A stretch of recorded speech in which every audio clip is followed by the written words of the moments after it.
Saya beri batas waktu sampai jam 12 malam. Kalau sampai jam 12 malam nanti, belum juga diupload video tugasnya, berarti kamu dan kelompokmu sudah menerima nilai kosong. A few moments later.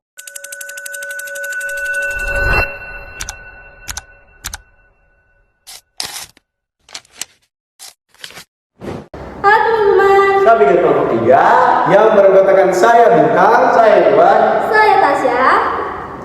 We are from SMA Katolik Santo Petrus Canisius, Palangkaraya. Nak ke mana tu? Jadi teman-teman tahu nggak kami di sini bakal ngapain? Jadi kita bakal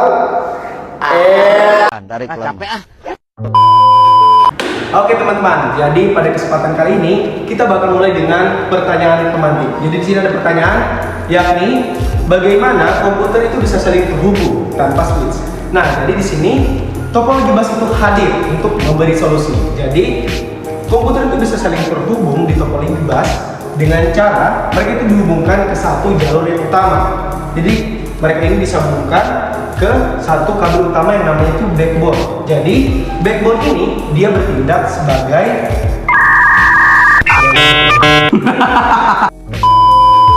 Nah, di sini kita akan mulai semuanya dari pertanyaan pemantik. Jadi di sini ada pertanyaan, yakni bagaimana komputer itu bisa saling terhubung tanpa yang namanya switch atau hub. Nah, jadi di sini topologi bus itu hadir menjawab persoalan ini, yakni di mana komputer itu bisa saling terhubung satu sama lain dengan cara mereka itu dihubungkan ke satu jalur kabel yang namanya itu backbone. Jadi backbone itu juga berperan sebagai jalur komunikasi bersama. Oke, lanjut. Nah, di sini topologi bus pengertiannya itu adalah jenis topologi jaringan di mana semua perangkat komputer atau printer itu terhubung ke satu kabel utama yang disebut dengan backbone. Nah, jadi teman-teman, bentuk dari topologi bus ini sendiri itu seperti kabel yang lurus, kemudian nanti ada perangkat yang terhubungnya zigzag seperti itu. Jadi bentuknya seperti bus, makanya dinamakan dengan topologi bus. Kabel backbone ini menjadi jalur utama untuk mengirim dan menerima data antar perangkat di dalam jaringan. Ketika satu perangkat mengirim data tersebut melewati backbone. Jadi harus mesti melewati jalur utamanya ini ya teman-teman, dan dapat diterima oleh semua perangkat lain.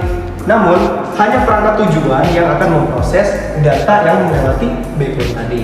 Nah, agar sinyal data tidak memantul kembali dan menyebabkan gangguan, di ujung kabel backbone itu dipasang sebuah terminator. Nah, setiap perangkat yang terhubung jaringan itu disebut dengannya. Oke teman-teman, kemudian kita lanjut ke istilah-istilah penting di dalam topologi bus. Nah, yang pertama itu ada backbone.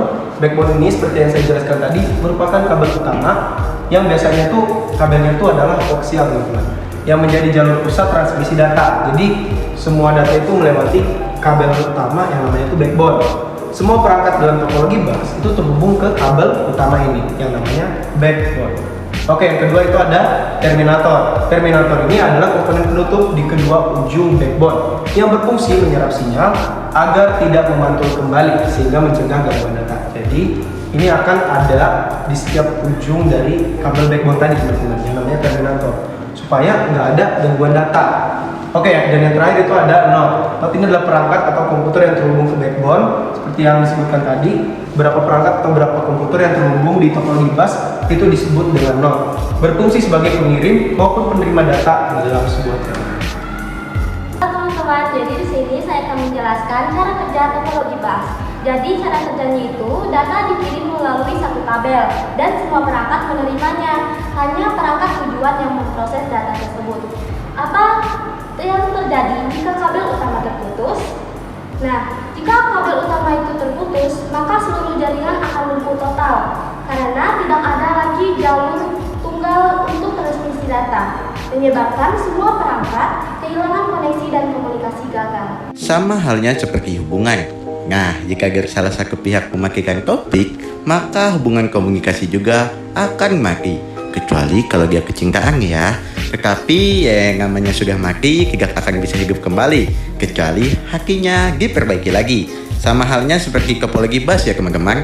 Jika mati, maka kabel utamanya harus diperbaiki lagi, atau mungkin tidak bisa diganti. Di sini ada komponen digunakan dalam topologi bus. bus, yaitu mencakup kabel koaksial, T-konektor, terminator komputer atau workstation. Oke teman-teman, sebelum lanjut, di sini saya akan review salah satu kakak kelas saya yang dimana dia telah melanjutkan ke perguruan tinggi dengan mengambil jurusan teknik informatika. Nah, dia yaitu Rafael, yang dimana sekarang saya akan review dia melalui via telepon WhatsApp ya teman-teman. Rafael. Hai.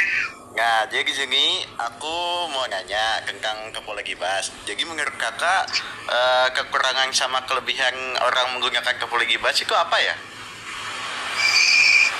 Oke, pertama kelebihan dulu ya. Yo. Pertama hemat biaya.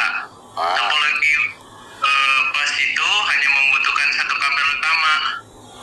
Jadi jumlah kabelnya itu yang digunakan sangat minim. Kedua, instalasinya sangat mudah.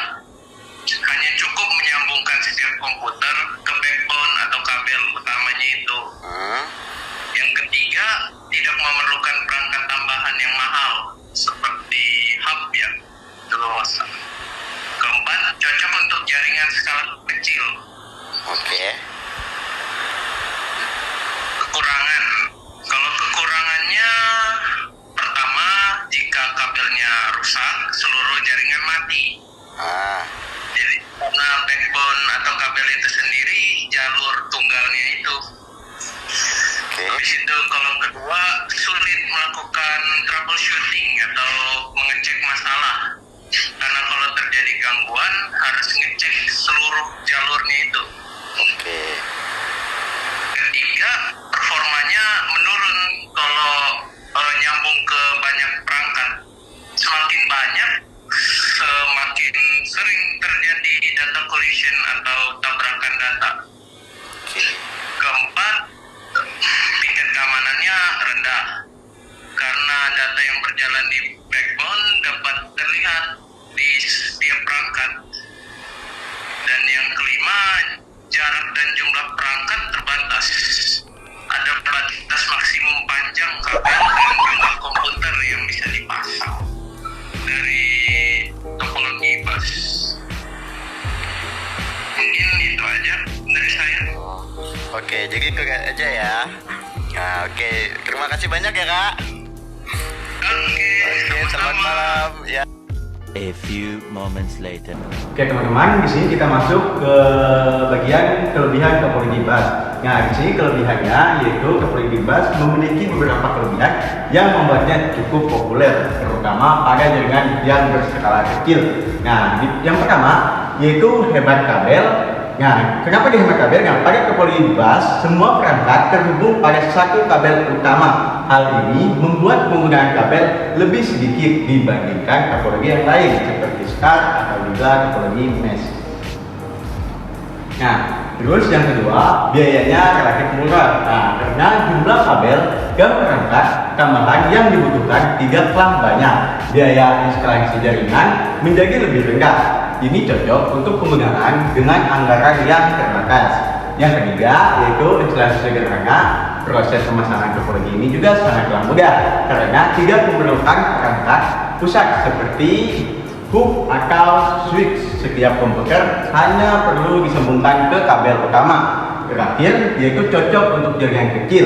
Nah, topologi bus ini sangat efektif digunakan pada jaringan dengan jumlah perangkat yang sedikit, seperti contohnya di laboratorium kecil atau kantor skala kecil. Oke, di sini kita akan masuk ke bagian kekurangan topologi bus. Nah, yang pertama ini, jika kabel utama rusak, seluruh jaringan akan terganggu karena semua perangkat bergantung pada satu kabel utama. Nah, jadi tadi yang kenapa dia tuh bisa rusak karena hanya mempunyai satu kabel utama ya teman-teman. Jadi kalau yang semuanya rusak, ya udah, jadi gak ada lagi yang bisa berfungsi. Nah, yang kedua, sulit dikembangkan. Nah, mengembangkan perangkat baru ke dalam jaringan bus tidak mudah karena dapat mengganggu kinerja jaringan yang sudah ada. Yang ketiga, nah, kecepatan jaringan menurun jika perangkat yang terhubung semakin banyak, sama seperti WiFi. Jadi yang semakin banyak perangkat yang terhubung itu semakin lambat jaringan yang dihasilkannya. Dan yang terakhir, keamanan data rendah karena semua data melewati satu jalur yang sama. Data dapat lebih mudah diakses atau disergap oleh perangkat lain di dalam jaringan tersebut.